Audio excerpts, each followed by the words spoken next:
பாலிவுட்ல ஃபேமஸான ஆக்டர் தான் நீல் நிதின் முகேஷ். இவரு தமிழ இளைய தளபதி விஜயோட கத்தி படத்துல வில்லனா நடிச்சிருக்காரு. இவர் சமீபத்துல அமெரிக்கா போயிருந்த பொழுது ஏர்போர்ட் போலீசார் இவரை கைது செஞ்சிருக்காங்க. என்ன காரணம்ன்றத விரிவா தெரிஞ்சுக்கலாம் வாங்க. அமெரிக்க அதிபரா ட்ரம்ப் பதவியேற்றதிலிருந்தே பல கெடுபிடிகளை பண்ணிட்டு வராரு. அதிலும் குறிப்பா சட்டவிரோத குடியேற்றத்திற்கான தடை, விசா கட்டுப்பாடு அப்படின்னு குடியேற்ற கொள்கையில ரொம்ப கெடுபிடியாக தான் இருக்காரு ட்ரம்ப். இந்த நிலையில நீல் நிதின் முகேஷ் அவர்கள் ஒரு ஈவென்ட்காக நியூயார்க் போயிருக்காரு. அங்க அவரை அரெஸ்ட் பண்ண ஏர்போர்ட் போலீசார் 4 மணி நேரத்திற்கும் மேல அவரை விசாரணை செஞ்சதா சொல்லப்படுது.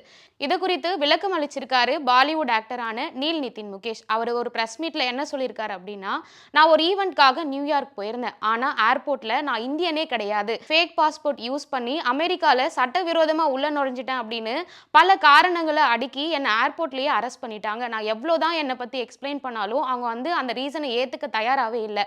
இறுதியில ஒரு கட்டத்துல 4 மணி நேரம் கழித்து வேற என்ன சொல்றதுன்னே தெரியாம என்னை பத்தி கூகுள்ல சர்ச் பண்ணி பாருங்க அப்படின்னு நான் சொன்னேன். அதுக்கப்புறம் அவங்க கூகுள்ல சர்ச் பண்ணி பார்த்ததுக்கு அப்புறம் தான் என்னை ரிலீஸே பண்ணாங்க. இந்த அனுபவம் எனக்கு ரொம்பவே கசப்பா இருந்தது அப்படின்னு பிரஸ் மீட்ல ஷேர் பண்ணியிருக்காரு. என்னடா இது, கத்திப்பட வில்லனுக்கே அமெரிக்கால இந்த ஒரு நிலைமையா அப்படின்னு சோசியல் மீடியால இந்த நியூஸ் இப்ப ரொம்பவே வைரல் ஆகிட்டு இருக்கு.